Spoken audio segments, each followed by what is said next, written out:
everyone, and thank you so much for joining today's session. My name is Ariel Molino. I'm the Chief Convener with Pollinate Impact. And Pollinate Impact is a member-led network of impact incubators and accelerators across the Global South. And we have heard a lot from our incubators and members that effective programming, scaling programming, sustainability strategies are all really at the top of mind for most incubators and accelerators. And our friends at Argidius have put out a really fantastic framework called the Scale Framework. I'll let Harry give the specifics on that, but we're really excited to have Harry with us and Carol, who agreed to join us to sort of give the incubator perspective and how they really utilize this tool and put it into practice within their work. So Carol and Harry, we're really excited to have you both here today. We are going to just get kicked off with a few check-in questions. If you've joined any of our Pollinate sessions before, you know probably what's coming. So I'm just going to drop the Mentee link in the chat.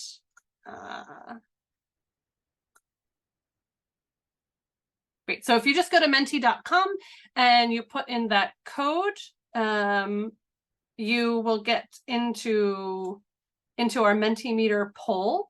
So we start every meeting at Pollinate Impact with a check-in question. So the check-in question today is, what is one small action that your organization has taken that's resulted in some noticeable improvement or increase in effectiveness in your work? And I'm going to repost the link here for anyone who's just joined. So for anyone who's just joined, we are starting us off with our check-in question. So you can just follow the link or go to mentee.com and put that code in. So it could be a one-word response, it could be a couple of words or a phrase, but let us know. And Carol, Harry, you're welcome to add here as well. We want to know what small action that your organization has taken to result in an increase in impact or effectiveness. So we just want to know what's working for people already. Improve selection process. Awesome. That's S in scale. So that's fantastic to hear. Would love to get some more responses. We have plenty of people. Use of Power BI dashboard, market linkages, charging. I assume maybe that's charging for programs, which is also great. Okay, introducing charging. Great.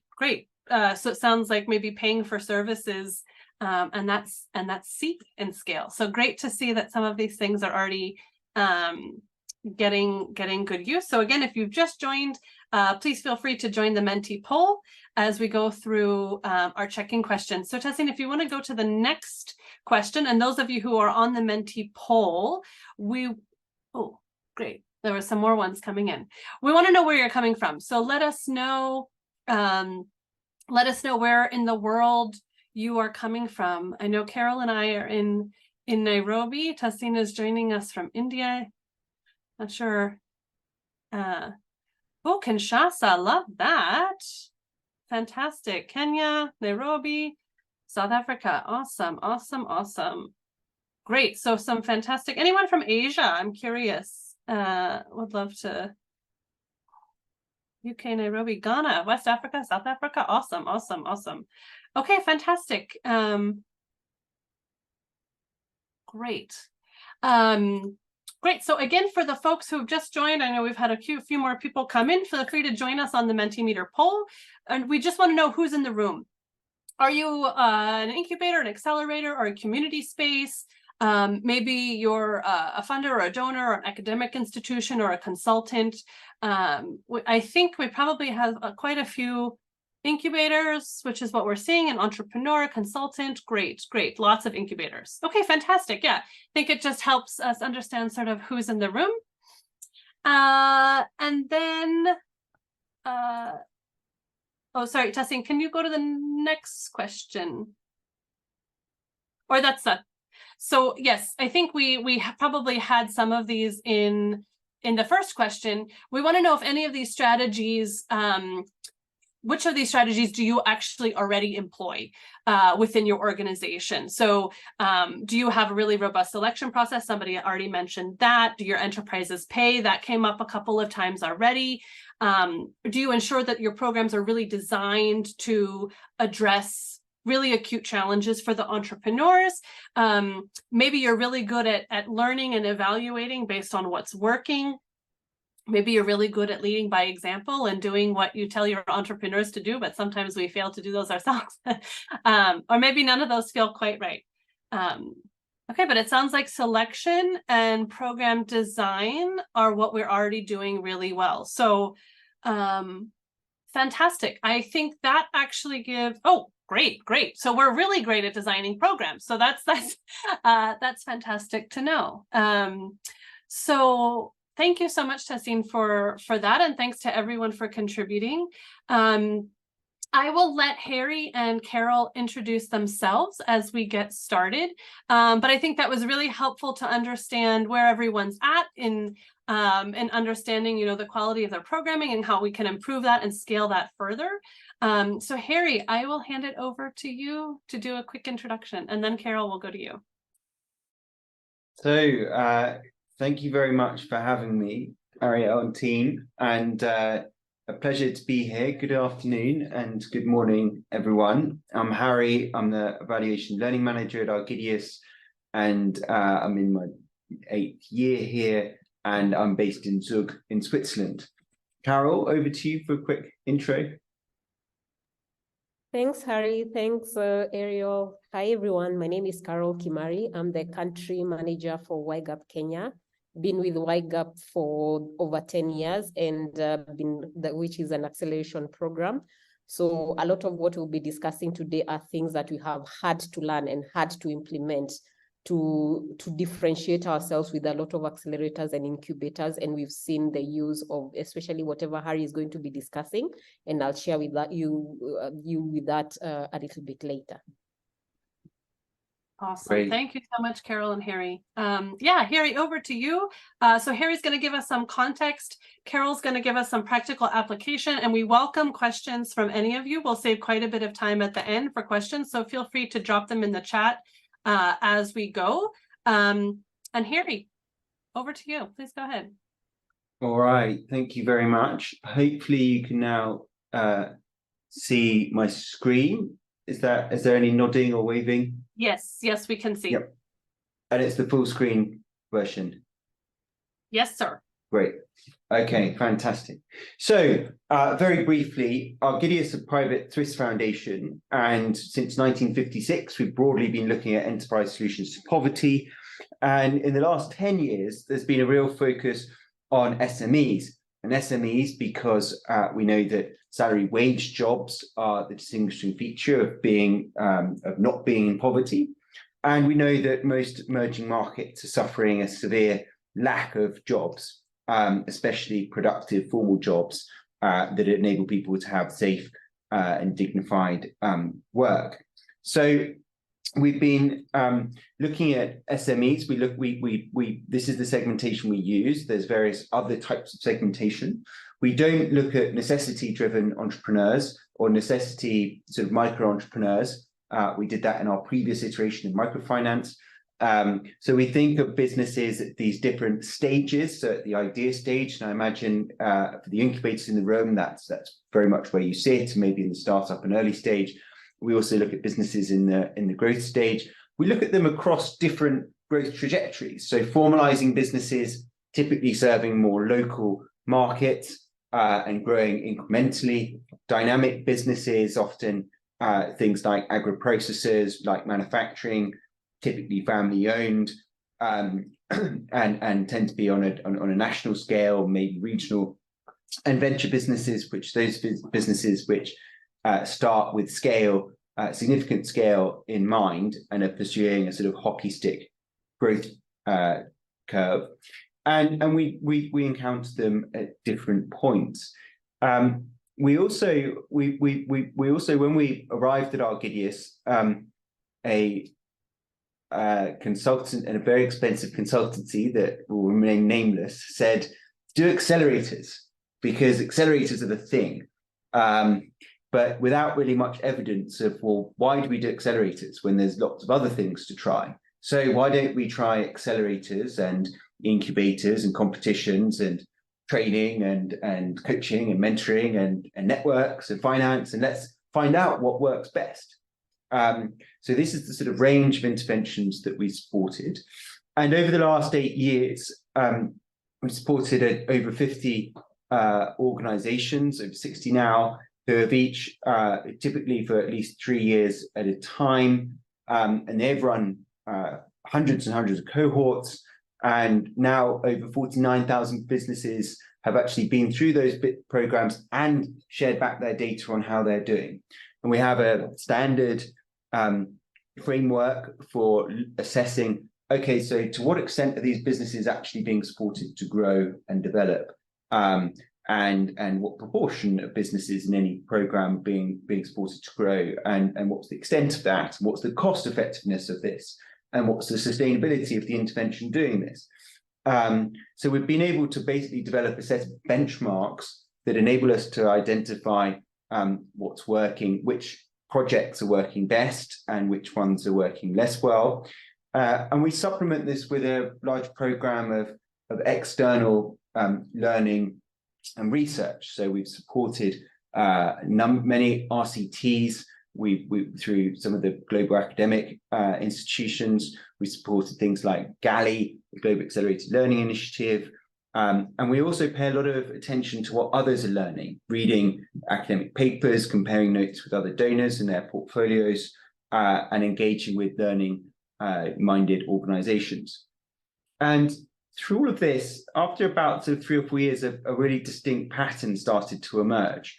So when we started, we thought, is it going to be startup accelerators that are the most effective, or is it going to be access to finance for dynamic businesses? What's going to be the most effective way to create jobs? And we were a bit bamboozled when the first results came back, showing that there were highly effective programs that were enabling the businesses they supported to realize significant growth in terms of revenue, in terms of investment, and jobs, and that they were able to do this at a strong cost effectiveness, and not just using our money, but all the money that was going into that program.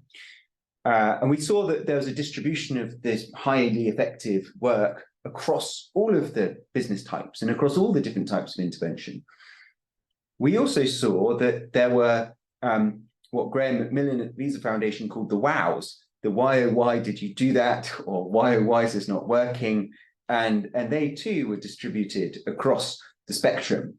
And then there are organizations in the middle where the results were much more mixed. And so when we looked at this, we thought, okay, well, it's not what you do or what you call yourself. And we started to think about, okay, well, what differentiates the high performers from the lower performers? And then we started to see a pattern of, it's not what you do, it's how you do it. It's how these organizations are approaching the work and how they're designing it and how they're implementing that actually makes the difference, and how they're building their organizations that makes the difference between being a highly effective, having highly effective cohorts and engagements, and having less effective cohorts and engagements. So at the same time, we were seeing similar patterns in the wider literature. So GALI found that on net, accelerators do tend to accelerate businesses, but actually there was a strong differential. The top quartile of accelerators in the 100 they assessed were generating most of the business growth with their clients, whereas the rest it was flat or even negative. Here we can see, mentoring systems firms, traditional classroom-based training, extending microfinance. These kind of things aren't very effective. But then we're seeing new methodologies of more targeted and focused and intense development programs generating much better results. There's a strong cluster emerging around business consulting and doing that in peer-to-peer ways, and insourcing, outsourcing staff. So as we group these pieces together, the sort of 5 key characteristics emerged, and given that we work in development, we stuck them under an acronym to hopefully make them memorable.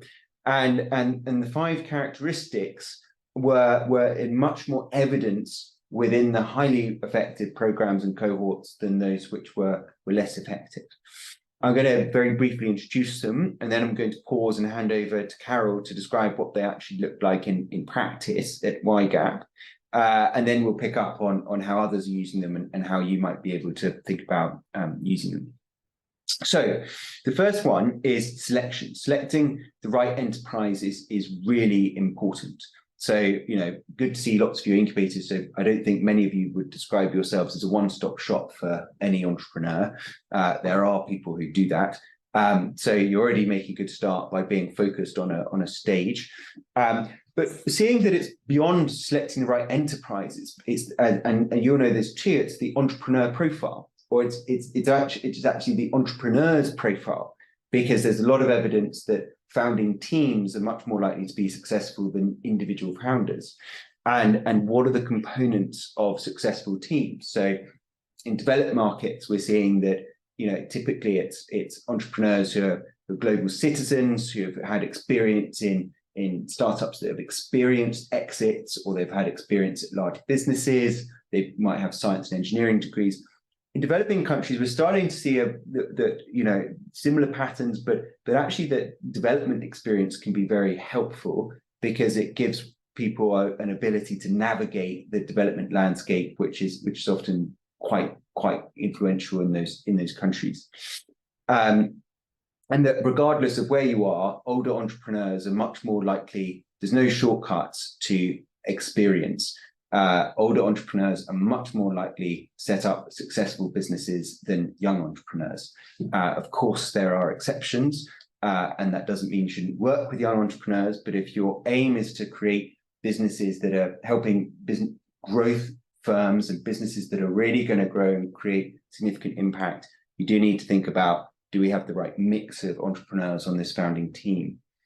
And it's very important that the entrepreneur can select you, so that, you know, you're not being thrust on the entrepreneur by an overzealous funder or someone else.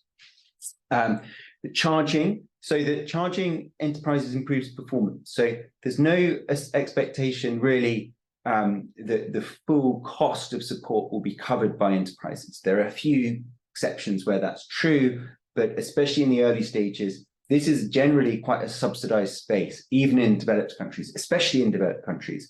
So this isn't going to be your one source of funds in most cases, but it is going to change the nature of the relationship between you and the entrepreneur, because they're going to be less your beneficiary and recipient, sort of seeing what you're giving them and taking what's helpful, but they're going to be your client who's paying and demanding value from them, and providing feedback where they don't feel like they're getting value.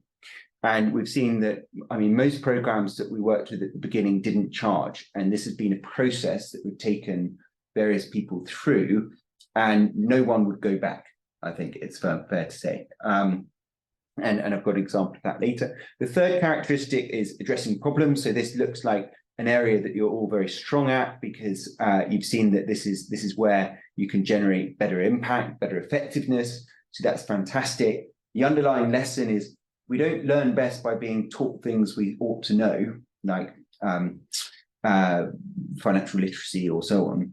We learn best through actually having our problems understood, better understanding our own problems, and being supported to actually find the solution to that problem. So maybe my problem is more around convincing how do we have the conversations amongst our founding team that enable us to make productive decisions, rather than being taught financial management. And then as we learn something that's relevant to us, when we've overcome a solution, we can then go back and learn how to avoid having that situation again. And therefore, it's much more sort of needs-based learning, rather than a sort of A to Z of business from which you then have to go and think about, right, so I now know how to do this in theory, but I've now got to go and work it out in practice by myself. And that's much, much harder. Learning by evaluating enterprise performance. So, let's not kid ourselves. Businesses participate in programs because they want to grow. organizations that are supporting businesses should be measuring the extent to which businesses are growing or not, and using that information to give a sense of, to give a good layout of how we're doing, and how do we then go and get feedback from businesses as to what's working well, what's working less well.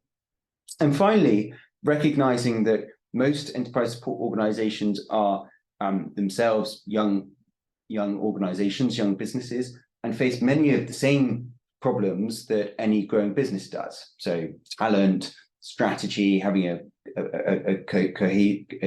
strategy that enables you to focus, room to grow, putting in place governance that helps you make better decisions in your organization, putting in place systems and processes, working on your funding model, all of these characteristics. So I've given a brief sort of sketch of what these characteristics mean. Now I'm going to hand over to you, Carol, to elaborate on these, on what these look like in your context, and which of these characteristics have been most valuable to yourselves, and where you've made changes against these characteristics and the difference that has made.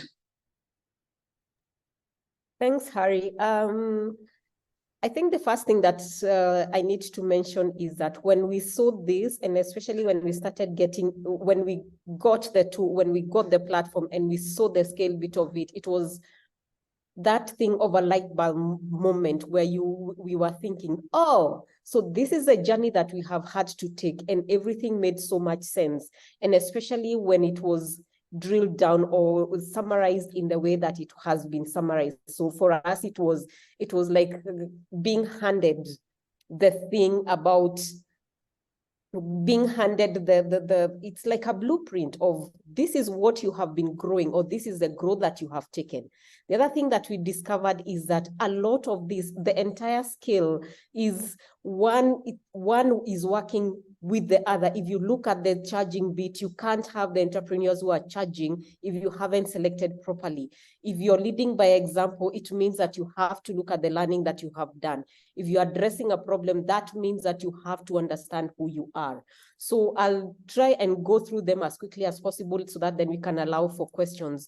But starting from the selection process, before you even think about selection, what we realized is that you needed to figure out who you are. What entrepreneurs are you going to be supporting? Have you defined who you are? For YGAP as an accelerator, these are the entrepreneurs that we want to serve. This is the level of entrepreneurs that we want. And then now, from understanding who we were able to create a selection criteria. And I'll give you a short example. Before we started, we knew we were right from the beginning, we were dealing with entrepreneurs who are very, very, very early stage. We still deal with early stage, but then early stage has levels. Because then if you think about yourself as an early stage ESO, you still have to even drill down further to decide at what level are you. And from there, that's when we decided, okay, we need to come up with some sort of short due diligence. What kind of entrepreneurs would we be serving? Because there are people from either stream, upstream and downstream. So for us, early stage meant an entrepreneur who had revenue, an entrepreneur who had been having this number of years in business, an entrepreneur who had formalized. All these things was the selection criteria that we came up with. Because then that meant that we were never charging for our enterprises. And to be honest, when we started talking with Argidius and they told us, have you thought of charging? We were like, the entrepreneurs that we are working with, I don't think they are capable of paying anything. But that is a misconception that we had. And it was a very difficult conversation, not just internally, but also externally, trying to get people to understand that this is how, there's a reason why you say you're charging for your program. And like Harry mentioned, you can never charge enough to be paid for the kind of service that you're offering. So it was about understanding that we want to charge to allow for entrepreneurs or for our clients to understand that this is something that they are making a commitment to. So we started even mentioning it during the due diligence process that this is a commitment fee. And and I know Harry has mentioned this briefly, but the charging bit allowed the entrepreneurs to be present 100%. Before, you could see when enterprises came into the program, they are not focusing, or they are focused on, say, sending emails, or they are in and out of the program, or if they have an assignment, they don't, or if they are supposed to be reaching out for support, they were not. But the minute we introduced charging, then the enterprises and the entrepreneurs were there 100%, and they were participatory. If they didn't like something, or something did not make sense, instead of just keeping quiet, they were coming out. And now that is where now the problems, you understand what the problems you are addressing. But again, for you to be able to address even these problems, you have to understand, to learn. So it was, and again, this one, Argidius helped us a lot in coming up with a framework, a MEL framework. And the beauty about MEL frameworks, they're supposed to evolve. And that evolution was important for not just us as an organization, but also for our entrepreneurs, because then we needed to understand, what does success look like from an entrepreneur's perspective, and also from our partners' perspective, and also from YGAP's perspective. So coming up with a very short list of what parameters or what metrics do you want to measure, and what do you want success to look like. So again, the reason why I'm saying all these things are interconnected is because one leads to another and leads to another. Leading by example is another one. There is nothing as powerful as telling entrepreneurs, by the way, even as we are training you, we have been where you are, and giving them case studies, giving them examples, showing them that we are also learning, we are also evolving, and that evolution doesn't stop. I was just having a conversation with Ariel and Harry earlier on, and what I was telling them was that this is so beautiful. Post-COVID, a lot of these programs of ours have had to have an online element. And for us, we are really looking at that in a very big way. And that is a way that we have learned, and we are leading by examples, by telling entrepreneurs, you have to have that online element, but you can't tell them before we have started. So for us is that, again, looking at this skill platform and deciding, okay, so now that things are changing up, how do we continue delivering value to our entrepreneurs while still maintaining the quality that we have been having? Because we can't be stagnant if we are telling people that we are learning. So the leading by example becomes, you have to also be learning. You have also to figure out what changes do you need to make. And once organizations start seeing that, then they start feeling like, okay, so this is something that is being tested. This is something that is being done by organizations that are teaching us, and these are the case studies for it. So for us, this has been not just looking at it as a platform or something that needs to be done, but it is one leading to another, helping another. You look at the leading by example, it means that you have to go back to the selection process. If you're learning, it means that the charging comes in. Are you addressing the right problem, and how do you even make this better? So I think I would leave it at that for now, so that then we can have some time to ask questions. Yeah, Harry, maybe back to you. Fantastic. Great. Thank you. Thank you so much, Carol. Yeah, Harry, go ahead. Did you want to add something? Just to carry on a little bit in terms of how, well, should I carry on a little bit and then we have Q&A after? Yes, please, go ahead. Go ahead. Thank you so much for that, Carol. It's been fun having a journey with YGAP over the last, gosh, I don't know, 7, 8 years, and seeing the changes and development that's been made. They've now got and seeing the growth of the businesses that are now coming through. So that, Ender Athletic in Kenya is getting some press. The last year's winner of the Earthshot Prize is a YGAP alumni. And it's great to see that all of this work that YGAP puts in at the really early stages is bearing increasing fruit. And just to put some color to some of the impact that some of these changes make. So here on screens, one partner called B-Piece in Latin America, and all of these, you can shift. They shifted from being a red in our portfolio to being one of the greenest greens that we have by making some of these changes. So they found out that actually, they saw and we saw that the growth of the businesses was really underwhelming. So they consulted us, they consulted the scale framework, and they started to think about, okay, well, how do maybe we're not getting the right businesses in. So which of the businesses have had a better experience and which ones have, left halfway through, and why have they left? And let's go and talk to them and find out more about them.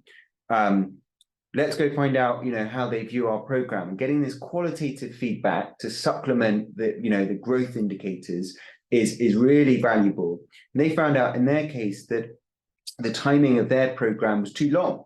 We know that from the evidence, having too short a program is not impactful enough. And in this case, it was too long because it was 2 years of intervention, and their program was too intense because at any one time, the businesses were working on 3 kind of action plans, and that was overwhelming for the entrepreneurs who are trying to run their businesses as well. So they introduced a fee that helped them select better. They shortened the timing, reduced the intensity, and the latest cohort generated 500 jobs within its first year. They generated about $40 million in incremental revenue, and the comparison to the first cohort is basically incomparable.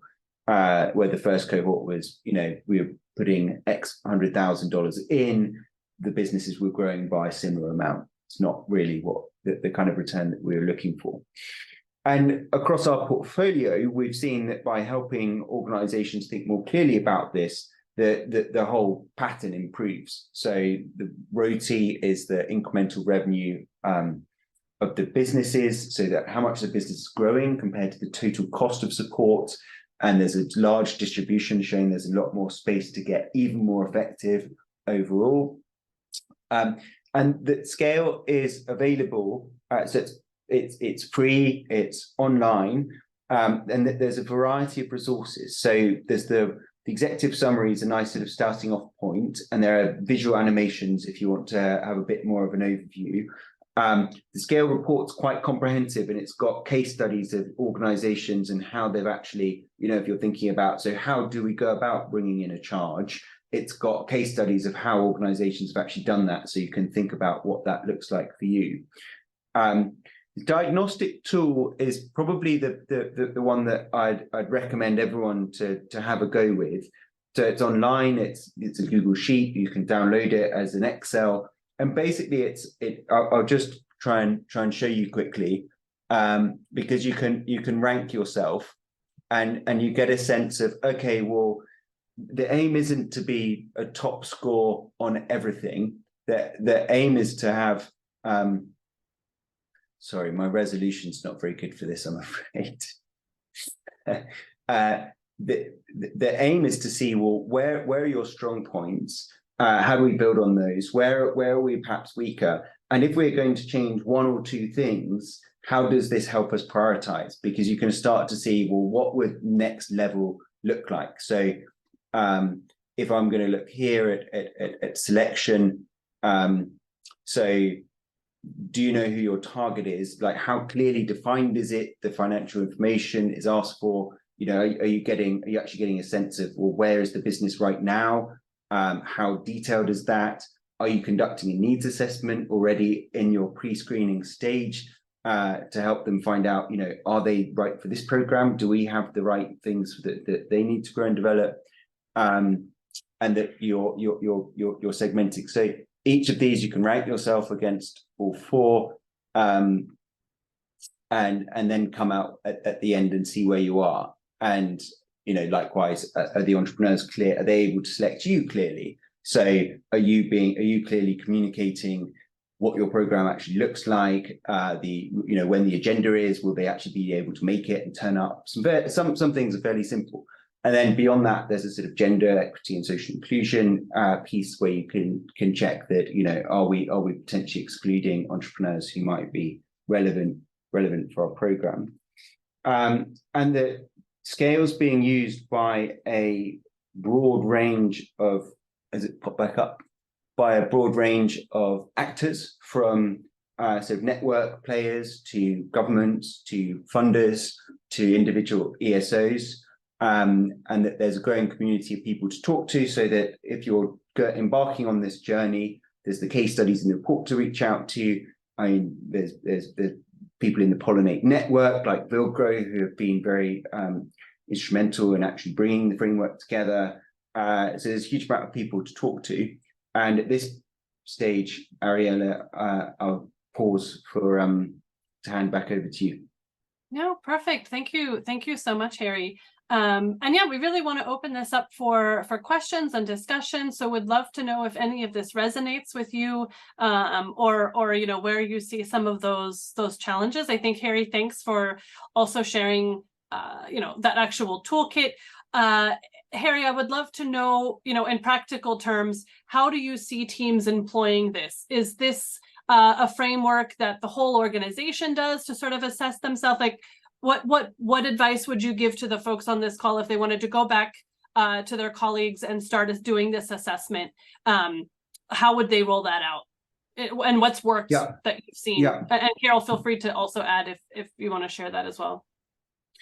Yeah, so we see it being used in different ways. So and it usually depends where the organization's at. So if your team are focused on, so if you're say if you're Carol and YGAP Kenya, I'd imagine, so the best way to use it is to sit as a team and go through this and rank yourselves and have discussions and think about, well, what does this look like for us? And, you know, if someone says, you know, I think we're here, I think we've got all of these characteristics, then, you know, providing some challenge of, you know, how well are we actually doing that? You know, could we do it better? And having that sort of a larger sense. For organizations which are international, so you could take YGAP International, because there's programs in various countries, then doing it at the YGAP central level and in each country can be really valuable. So, for example, TechnoServe organization we've worked with for a long time, their accelerator in Latin America was highly effective. But and so we thought, okay, well, what does it look like to what does this look like at TechnoServe's global level? And that was really enlightening. The TechnoServe team did it, and they thought about different programs. They did it with different programs from around the world that they run, and they found massive variability in each of their programs. And that helped them realize that actually, you know, for them as an international organization, they were highly decentralized, but that meant that the quality was highly variable. So they've been on a process of change where they've actually centralized the expertise on entrepreneurship to have an entrepreneurship practice that helps each regional team, as it's developing a proposal, develop a proposal that reflects what works best from both what's known by others, like scale, and the increasing sort of the incremental and additional lessons that they're learning themselves. So I think it depends on how big your organization is. If you can do it as one team, then do it as one team. But if you're running multiple programs, then think about thinking about it through different programs. You know, which type of program is our most effective? You might also have to think at the same time, which one can we sell most easily, and walk that narrow path between them, because unfortunately the two don't always match. But being clear on what that is enables you then to have constructive conversations. So, for example, Juan Carlos at TechnoServe, you know, my favorite quote last year was how he's embarking on donor education. You know, donors say, we want 2,000 entrepreneurs here in this way, and Juan Carlos being able to say, well, we can do that, but if you're trying to achieve job creation, which I think is what you're trying to achieve, then maybe we should actually, you know, we can have an initial wide scale, but then let's funnel it quickly so that we can work with the most talented and group and those who have the most potential to grow, and they're the ones who are going to drive the impact. So we're going to go deeper with some. So you start being able to have these conversations as you start to learn more and more about which of your own engagements are likely to be driving the most impact. Fantastic, fantastic. Thank you for that, Harry. And Carol, I'll come to you with the next question from Amy in Vietnam. And I think, Carol, I'm giving this to you because you also mentioned that introducing the pricing and introducing the charging was difficult on both fronts. So Amy's asking, how can we find the right pricing point? As social enterprise are usually micro and small businesses, should it be market price, sub-market rate with some subsidy? I know Harry mentioned that especially in more emerging markets, we definitely sort of operate in a subsidized world. But yeah, Carol, how did you land on the right price point, and how did you manage those difficult conversations with clients? Because I think that'll be really helpful for the group. Yeah, absolutely. Thanks, Ariel. And hi, Amy. It's nice to be speaking to you, especially all the way from Vietnam. Now, there's a couple of things that you need to realize. First of all, where we are working, and I assume it's a lot of us, we are working with very small organizations.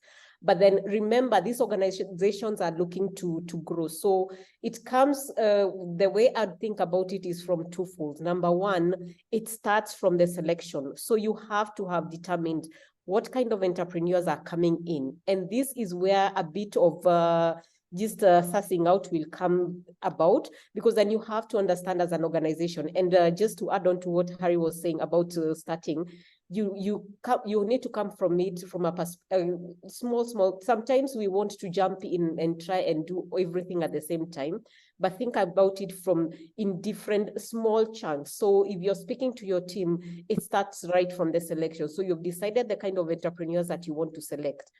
That means you have some sort of due diligence process, or there are some parameters that you look at to determine the kind of entrepreneur that you're bringing in. Then from that, look at, because then if you're looking at what their revenues are looking like, you have a rough idea of what that business is going to be making or not making. And that is why now a lot of trial and error comes in. Then look at your alumni. We actually went back to our alumni program to actually ask them, by the way, how can you rate this program? If you had been told to pay for this program, would you have paid? How much money would you have paid? And you'll get all sorts of answers. Some are very excited. They say they want to pay $100. Others are going to say that they want to pay $500. So you'd start sussing out how much are these people appreciating the program, how much would they like to pay. Then you look at their revenues, then start somewhere. You absolutely have to start somewhere, and you'll have a lot of pushback, especially if you haven't been charging. But it's up to you to get to the point where you're saying, okay, when we are doing due diligence, when we are doing this selection process, we have to select this number of entrepreneurs. So for example, for say it's YGAP Kenya, we have 40 entrepreneurs. We are going to do, we received 200 applications. We have pre-selected 40 entrepreneurs. We are going to take them through the process of the due diligence process. But in the process, you're going to be telling them, by the way, this is the reason why we charge our program, and this is the parameters that we use. So when we started, we were telling them that we can get you to pay in 2 installments. So before you come into the program, and then after the program, or before we start support, so that they can see there's sense in paying. It doesn't feel comfortable, but there's some leeway. It's like we have been thought about. So approach it from a client's perspective, saying that, first of all, again, we understand that you can't be able to, they cannot pay you for the amount of work that you're doing. So you're showing them that this is really a commitment. We want you to be committed to do this. And you have to take them through the journey of, this is how we have considered you. This is the reason why we are paying. And this is why we feel that this is the best way. And a lot of entrepreneurs actually do understand. A lot of clients understand. That's the one thing that we discovered. When you tell them, we have been receiving a lot of entrepreneurs who are not serious. So this is really a commitment fee, so that then you can get the best of the best, so that even this, the thing about peer learning, when you tell entrepreneurs that we want to bring people who are not just learning from us, but you're learning from each other, then they start seeing the light, small light bulb moments. So it's not a straight on path, but it's a path where you're beginning to understand. You have to be confident in saying that, yeah, I think this is the right way to go. Because for us, we are convinced. We can't just get entrepreneurs who are not committed for the entire time. So we were convinced, yes, it's a good idea, but how do we make sure that we are easing entrepreneurs into it? We are easing clients into it. So that's the brief bit about it, but I'm happy for you to ask a bit more questions or even drop me an email. We can have a discussion. Thank you so much, Carol. And how long did it take? I mean, Carol, when you said it was like somebody handed this to you and it all made sense. Are these changes that you were able to implement, small things overnight? Was this, a longer term thing? Like I mean, obviously it's ongoing, right? Because I think we continue to learn. And like you said, everything is sort of interconnected. But, if someone really wants to get into this, how long did that take? And how did you get the team on board also to commit, and see the value? Yeah, and that's the first thing that I said, that first of all, convincing the team, it was a back and forth.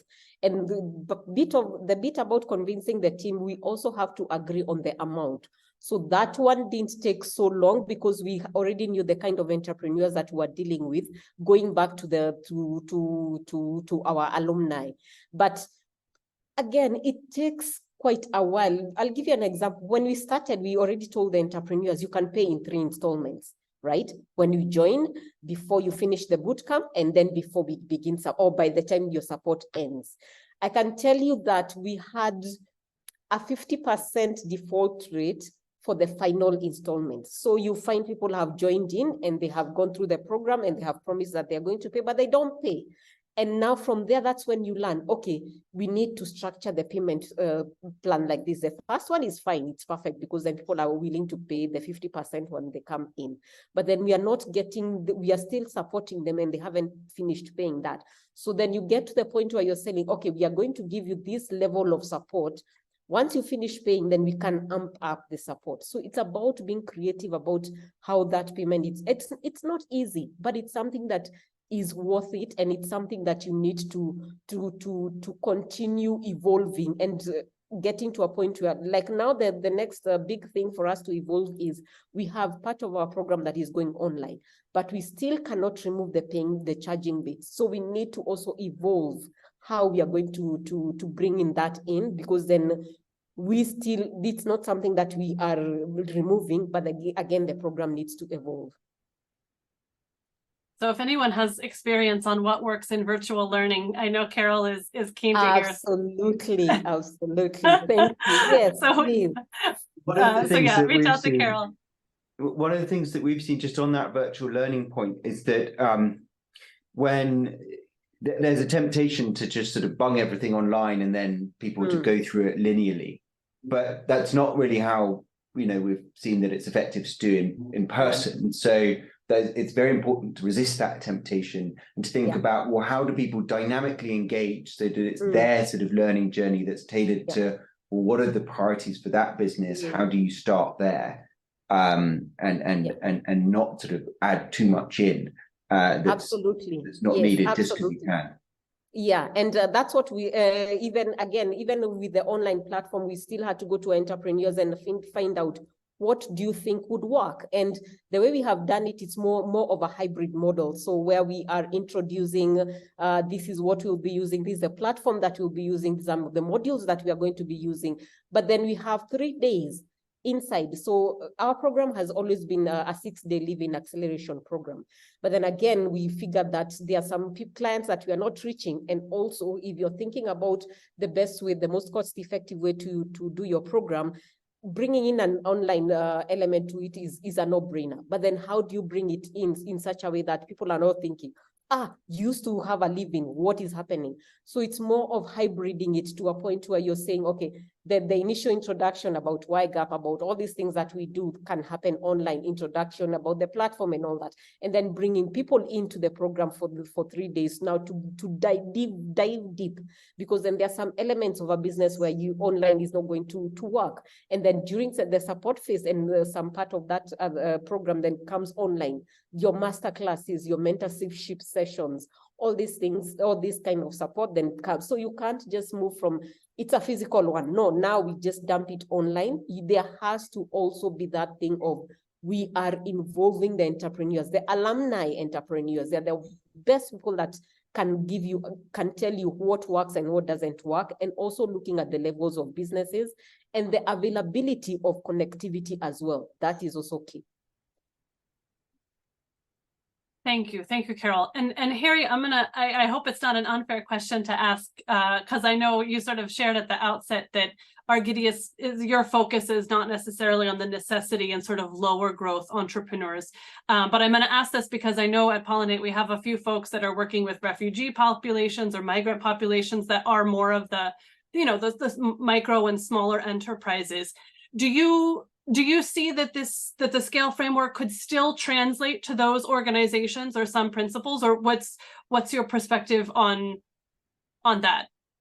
If you think absolutely. Because I mean, some of it comes from the micro enterprise literature. So, for example, with micro enterprises, we found that so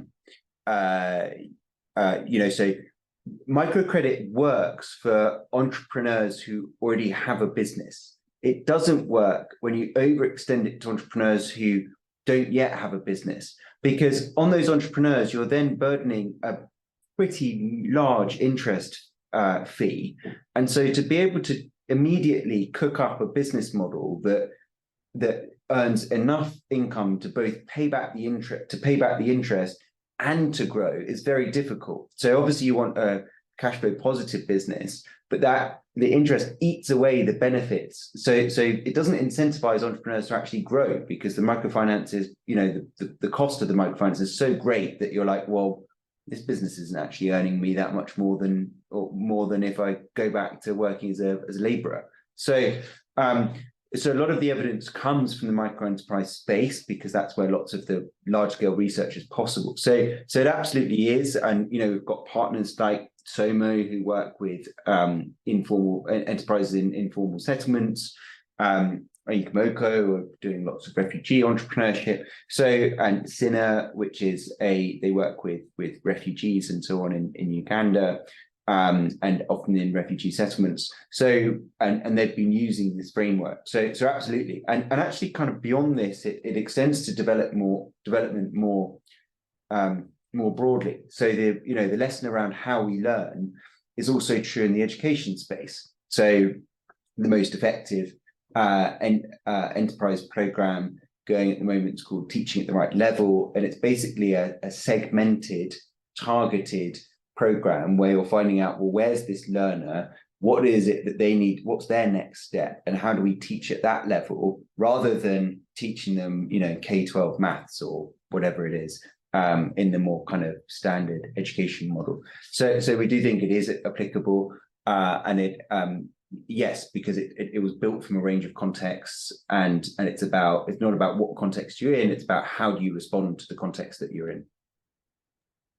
Great. And I'm going to take some of these questions out of order, because I think, Harry, you touched on sort of how people are learning, and Cecilia has asked for advice on the problem-solving approach for programs. So are there activities, methodologies, tools to really that you've seen work very well to leverage this problem-solving approach within programs? And Cecilia, forgive me if I've hope I've gotten it right, but yeah. So I'm just going to throw up my screen, because on the so the other piece of the toolkit that I didn't mention is that there's additional resources, and within there there's a lot more detail on the kind of things that you can do. So for example, for incubators, lean startup, we've just finished an RCT with an organization. Harry, sorry, if you're sharing your screen, we're not seeing it. Sorry, I'll try again. That's okay. I'll go back. So lean startup's a good example. It's a methodology that is a new RCT that's soon to be published, has found to be much more effective than traditional training. So and there's resources on that you can find. So this I've just come here to this page by going into the toolkit on our website. There's a Google Drive of additional resources. And then it's split out by, so Cecilia, your question, address problems, what can help us? Business model canvas has also been found to be much more effective than developing business plans, not least because business plans typically written by externals and sit on the shelf and aren't very dynamic, whereas a business model canvas, it means that you have to get out and in front of your customers and potential customers and get their feedback. which gets you into the market, gets you understanding your potential clients and starting to understand, what can we charge, who are we targeting, and so on. The other thing to mention, I mean, it's that networking works, pulls on it quite a lot, but it's peer-to-peer. So, your coach, your consultant can have lots of relevant experience and knowledge and know where to find it, and that can be extremely valuable. But if you've got a cohort of entrepreneurs, there's a huge amount of experience in that room of each of those individual entrepreneurs. So, structuring how you learn, how people learn is really important. So this is a sort of flipped curriculum piece where, okay, instead of today, we're talking about your marketing plans, and we're going to look at how good organizations do marketing plans, and then you're going to go and think about that in your own context. We're going to say, right, well, how do you do marketing? And we're going to go around the table, because some entrepreneurs are going to be better at it than others. And for some, and then, what does it look like for you? What are your challenges around it? For some people, it might not be challenging, but for others, it is challenging. And as they articulate their challenges, the language entrepreneurs use can resonate much more than the kind of bookish language than some of us who write programs might use. So, people start to realize, oh, maybe I do actually have that problem. And why do I do it like that? When, and you start giving advice. So to give an example, we were with some entrepreneurs in Senegal, and there was a relatively young lady. She was taking over the business from her parents. And she was in the room with two older gentlemen who each ran businesses, and they're part of a business network. And it was a little peer-to-peer meeting on exporting. The lady wanted to export, the two guys were exporting. So they're having a meeting on, so how do you do it? And so these guys were giving her lots of info and insights, and which distributors and logistics companies to think about, and lots of practical advice. And at the same time, so we said, okay, well, we can see the value it's providing the lady, but why do you do this? Why do you do these peer interactions to entrepreneurs? And they said, well, it's immensely valuable to us because we can actually think through in a more structured manner. Why do we do it like that? And why don't we do it in another manner? And, the young lady was talking about, shared shipments, setting up exporting platforms, lots of ideas that actually would help their own exporting operations. So peer-to-peer, there's some great tools out there. Have a look at those. But and peer-to-peer, don't underestimate the value of that. Mentors as well. With incubators, there's a new trial from New York University showing that it's really valuable to have not just one mentor but a number of mentors, because then you can play off. You can get a balanced view of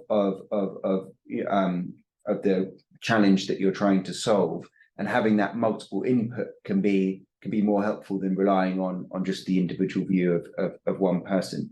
So that's a few sort of initial responses. Carol and Ariel and everyone else, I wonder what you found. No. Well, and thank you, Harry. And we'll be sure to share the links to all of these post the webinar. We're coming up on time, and we have one more question from Halima, so I want to make sure that we get to that one as well. And Halima is asking, I don't know, either Carol or Harry, either of you want to answer. She's asking, what are the platforms and strategies to ensure effective payment and recovery of those, the charging for the services? And as Carol said, we can't charge enough, but and I'm guessing maybe what Halima is getting at here is, I think, Carol, you are doing installment plans. Are there other organizations out there that you've seen that maybe do revenue share post the program to recover the cost? Or, so maybe what are some of those strategies to actually, charge? Or is it upfront charging is sort of the, the best way to go? Or any thoughts on that? And if anyone in the audience also has experience, yes, please absolutely. feel free. Yeah. In case anyone wants to help us out here, but yeah, I think the tricky bit is to be very careful not to get into something that you don't do naturally in your program.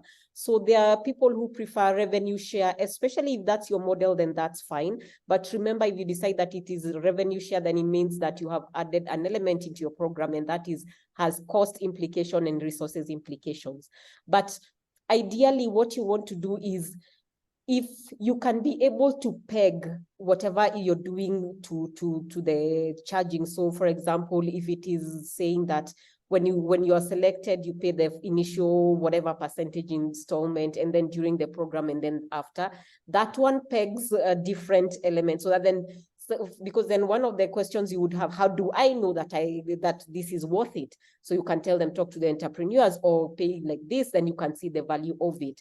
Also have very, very clear payment models. I think for us in Kenya, we are very lucky. We have the M-Pesa platform, but also if it is a banking process, make it as clear and as smooth as possible. So for us, we use those two methods, a banking transfer that uses still the same M-Pesa platform, but be very clear so that then you can see where the funds are going, and they will always be very jittery, especially if you haven't been charging. They will think, is this a scam? You'll even go.